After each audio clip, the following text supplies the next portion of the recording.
Bismillahirrahmanirrahim. Assalamualaikum warahmatullahi taala wabarakatuh. Nama saya Nazira binti Aziz, memegang kad pelajar 2024633744. Hari ini saya dan rakan sekumpulan yang lain akan membentangkan kertas kerja kami yang bertajuk Isu Perpaduan Nasional dalam Kepelbagaian Kaum, Cabaran dan Penyelesaian Berdasarkan Prinsip Adil dan Ihsan. Pengenalan.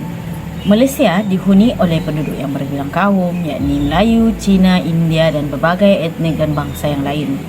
Sehinggalah Malaysia hari ini dikenali sebagai sebuah masyarakat yang majmuk. Perpaduan nasional di Malaysia adalah sebuah konsep yang merujuk kepada usaha-usaha untuk mengharmonikan dan menyatukan rakyat daripada berbagai kaum, agama, budaya dan latar belakang ke dalam satu identiti negara yang kukuh. Oleh itu, perpaduan nasional di Malaysia adalah penting untuk memastikan kestabilan dan keharmonian negara dapat dicapai. Namun demikian, mewujudkan perpaduan nasional di Malaysia bukanlah satu perkara yang mudah. Ini kerana perpaduan nasional hanya dapat dicapai sekiranya isu-isu yang menjadi punca kepada permasalahan kaum ini dapat diselesaikan. Melihat kepada konsep adil dan ihsan, adil yang bermaksud memberikan hak yang sepatutnya kepada setiap individu tanpa mengira latar belakang atau kepentingan pribadi. Ihsan adalah ketepatan ataupun kesempurnaan ataupun sifat baik hati, di mana pada makna syarak ia bermaksud melakukan sesuatu ibadah dengan baik dan tepat sebagaimana yang diperintahkan oleh Allah Subhanahu Wa Taala. Dengan mengaplikasikan konsep adil dan ihsan dalam kerangka permasalahan ini, diharapkan dapat menyelesaikan isu perpaduan nasional di negara Malaysia. Latar belakang kajian. Kajian terdahulu menunjukkan bahawa Malaysia sangat hampir dengan kemakmuran negara. Akan tetapi, masih terdapat salah faham yang berlaku oleh berbagai faktor yang berpunca daripada perbezaan kaum. Namun bagaimanakah kedamaian ini dapat diterapkan sepenuhnya dalam masyarakat di Malaysia? Melalui kertas kerja ini, kajian terhadap isu yang menjadi punca permasalahan ini akan dibincangkan dan usaha untuk menyelesaikan melalui konsep adil dan ihsan diharapkan dapat menjadikan Malaysia sebuah negara yang sentiasa aman dan makmur. Assalamualaikum dan salam sejahtera. Nama saya Muhammad Yusrian Syazikri Syauki bin Kaharudin. Nomor metrik saya 2024404218 dan saya ingin membentangkan mengenai penyata masalah utama mengapa perpaduan nasional masih menjadi isu yang belum selesai di Malaysia walaupun pelbagai usaha telah dijalankan.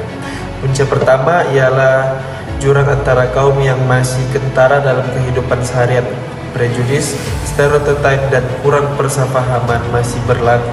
Ditambah pula dengan ketidaksamaan dari segi ekonomi, sosial dan pendidikan yang diwarisi sejak zaman penjajahan. Media dan budaya popular juga kadang-kala menggambarkan kaum tertentu secara negatif lalu mengukuhkan jurang dan ketegangan. Punca kedua ialah peranan politik dan media yang sering memburukkan keadaan. Dalam politik, isu perkauman digunakan untuk meraih sokongan, manakala media pula menonjolkan isu-isu sensasi yang menyentuh sensitif kaum.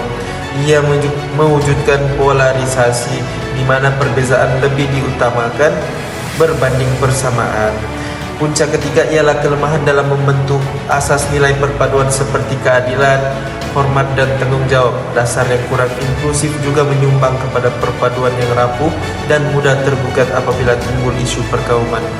Kesimpulannya, isu perpaduan nasional perlu ditangani secara menyeluruh, bukan sahaja dari segi dasar, tetapi juga melalui pembentukan sikap dan nilai dalam masyarakat.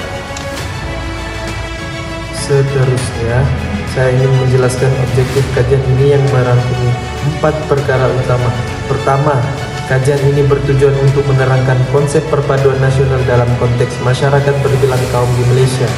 Penting untuk kita pahami maksud sebenar perpaduan agar kita tahu kemana arah tuju yang ingin dicapai. Kedua, kajian ini juga bertujuan untuk menganalisis cabaran-cabaran utama yang menggugur perpaduan kaum di negara kita, seperti jurang ekonomi, politik, perkauman, dan persepsi negatif antara kaum. Dengan memahami cabaran ini, kita boleh mencari punca sebenar kepada masalah yang berlaku. Ketiga, saya juga akan mengupas peranan prinsip adil dan insan sebagai asas dalam menyelesaikan konflik antara kaum. Nilai-nilai ini penting kerana tanpa keadilan dan ihsan, segala usaha untuk menyatukan masyarakat tidak akan berjaya. Dan yang akhir sekali, objektif kajian ini adalah untuk mencadangkan strategi yang berasaskan nilai murni bagi memperkukuh perpaduan nasional. Strategi ini diharap dapat dijadikan panduan oleh pihak berkepentingan seperti kerajaan, institusi pendidikan dan masyarakat umum dalam membina Malaysia yang lebih bersatu padu. Terima kasih. Sebelum saya memulakan pembentangan, memperkenalkan, nama saya Muhammad Afiq bin Abdullah dan nombor ID student 2024653572. Apa itu perpaduan nasional? Perpaduan nasional boleh didefinisikan sebagai satu proses penyatuan seluruh masyarakat yang terdiri daripada pelbagai kaum, agama, budaya dan latar belakang yang berbeza untuk membentuk satu identiti nasional yang kukuh untuk berkongsi matlamat serta aspirasi yang sama demi kesejahteraan negara. Okey, seterusnya ialah kepentingan perpaduan nasional. Isu yang pertama ialah kestabilan politik dan sosial yang terjejas. Ia boleh menyebabkan berlakunya perpecahan konflik dan ketidakamanan yang menghalang pembangunan. Seterusnya ialah kerjasama dan kepercayaan antara kaum juga sangat penting untuk pertumbuhan ekonomi bagi mengelakkan pembangunan ekonomi yang terbantu. Isu yang terakhir ialah kepentingan perpaduan nasional sangat penting jika sekiranya kehilangan identiti nasional, seperti tanpa perpaduan ia sangat sukar untuk membentuk satu identiti Malaysia yang kukuh yang boleh menyebabkan kita mudah terpengaruh dengan anasir di luar. Seterusnya, kita juga ada beberapa strategi membina perpaduan nasional, iaitu yang pertama dari segi pendidikan. Sistem pendidikan memainkan peranan utama dalam memupuk nilai-nilai perpaduan sejak kecil, serta kurikulum juga menekankan sejarah bersama, kebudayaan pelbagai kaum dan nilai-nilai murni yang boleh membentuk generasi lebih memahami dan menghargai kepelbagaian. Selain itu ialah bahasa kebangsaan.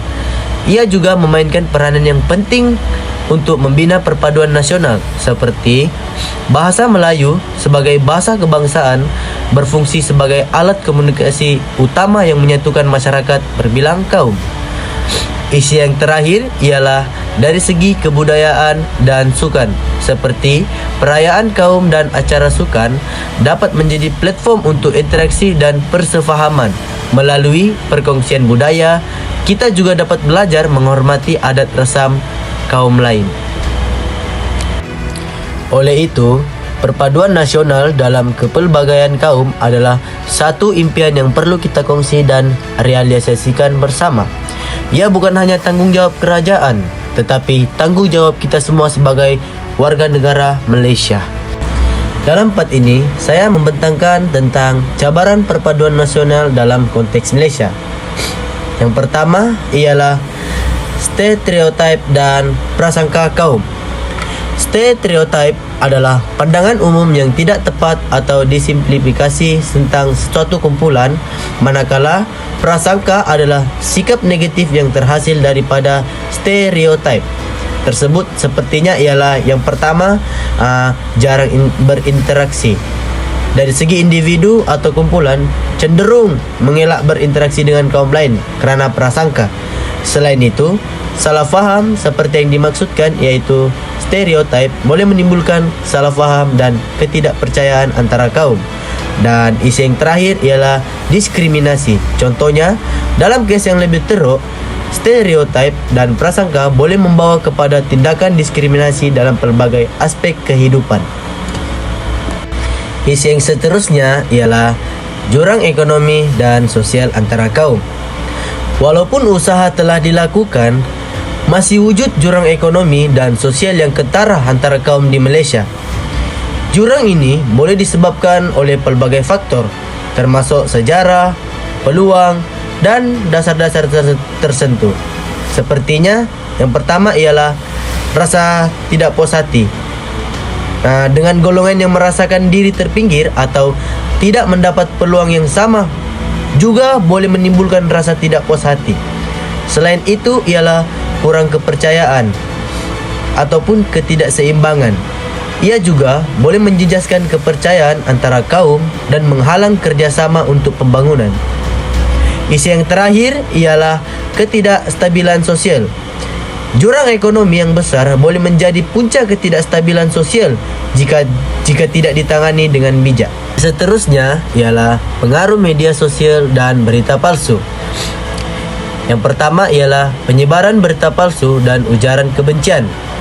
Maklumat tidak sahih, fitnah, dan ujaran kebencian yang berunsurkan perkauman atau agama boleh tersebar dengan pantas ataupun luas. Selain itu ialah kekurangan tapisan maklumat. Individu seringkali tidak menyemak kesahihan maklumat sebelum berkongsi yang boleh menyebabkan salah faham dan provokasi. Isu yang terakhir ialah isu-isu sensitif yang dieksploitasi. Yang pertama ialah ketegangan sosial. Provokasi boleh mencetuskan ketegangan dan rasa tidak puas hati di antara kaum. Yang kedua ialah perpecahan. Manipulasi isu sensitif boleh merosakkan perpaduan yang telah dibina. Dan yang terakhir ialah perdebatan tidak membina. Sepertinya ialah fokus beralih kepada isu-isu kontroversi daripada membincangkan penyelesaian yang membina. Prinsip adil dan ihsan sebagai asas penyelesaian. Bagaimanakah prinsip adil dan ihsan mampu membantu dalam isu perpaduan nasional di negara ini? Apakah yang dimaksudkan dengan adil? Prinsip keadilan adalah amat penting dalam memelihara keseimbangan masyarakat. Islam mengajarkan umatnya untuk menerapkan keadilan pada setiap tindakan yang dilakukan. Dalam bidang ekonomi, keadilan menuntut agar setiap masyarakat diberikan peluang yang sama untuk meraih kemajuan dan kesejahteraan tanpa adanya diskriminasi berdasarkan latar belakang etnik. Dasar-dasar ekonomi yang adil akan berfokus pada penghapusan jurang pendapatan dan penyediaan akses yang sama kepada sumber daya dan peluang pekerjaan bagi semua rakyat Malaysia. Kedua, prinsip adil juga harus tercermin dalam sistem pendidikan negara. Sistem pendidikan yang adil memastikan bahawa setiap anak Malaysia tanpa mengira etnik memiliki akses yang sama kepada pendidikan berkualiti dan kurikulum yang inklusif. Melihat kepada konsep ihsan pula. Ihsan membawa maksud berbuat baik. Dalam konteks perpaduan nasional, konsep ihsan boleh digunakan dalam struktur pentadbiran negara.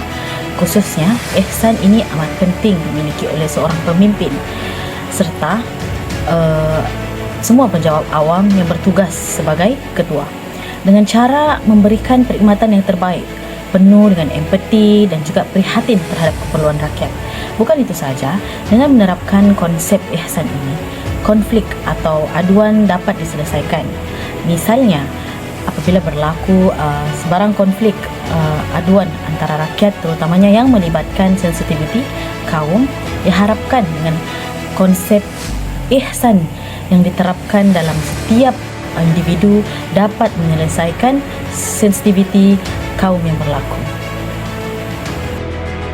Strategi memperkukuh perpaduan nasional berdasarkan nilai. Yang pertama, penekanan nilai-nilai murni dalam masyarakat. Nilai trust seperti toleransi, saling menghormati, kasih sayang, dan kerjasama antara kaum. Masyarakat perlu menghayati nilai-nilai ini dalam kehidupan seharian. Contoh, menghormati adat dan kepercayaan kaum lain bagi mengelakkan prasangka. Yang kedua ialah peranan pendidikan dalam membentuk perpaduan.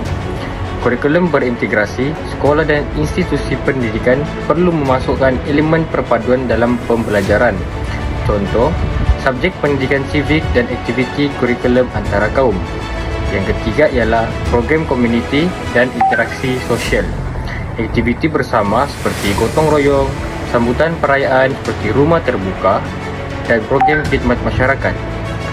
Manfaatnya ialah meningkatkan empati dan hubungan antar masyarakat semakin baik. Yang terakhir ialah peranan media dalam mempromosikan keharmonian. Media massa perlu menyiarkan rancangan yang memaparkan keunikan setiap kaum. Contoh, dokumentari, cerita inspirasi perpaduan. Platform dialog, media sosial boleh digunakan untuk perbincangan terbuka tentang isu perpaduan antara kaum. Sebagai kesimpulan, perpaduan nasional adalah asas kestabilan dan kemajuan Malaysia yang berbilang kaum. Cabaran seperti prasangka, jurang sosioekonomi dan kurang interaksi menghalang penyatuan. Konsep perpaduan dalam kepelbagaian menekankan penghormatan terhadap perbezaan sebagai kekuatan. Prinsip adil memberi hak tanpa diskriminasi dan insan melampaui keadilan dan kebaikan penting dalam mengatasi cabaran ini. Strategi seperti pendidikan nilai, penglibatan komuniti dan peranan media perlu dilaksanakan berlandaskan kedua-dua prinsip tersebut. Dengan komitmen keterusan, perpaduan nasional yang kukuh dapat dicapai, menjamin masa depan Malaysia yang aman dan sejahtera, di mana setiap warga negara merasa dihargai dalam kerangka keadilan dan kasih sayang.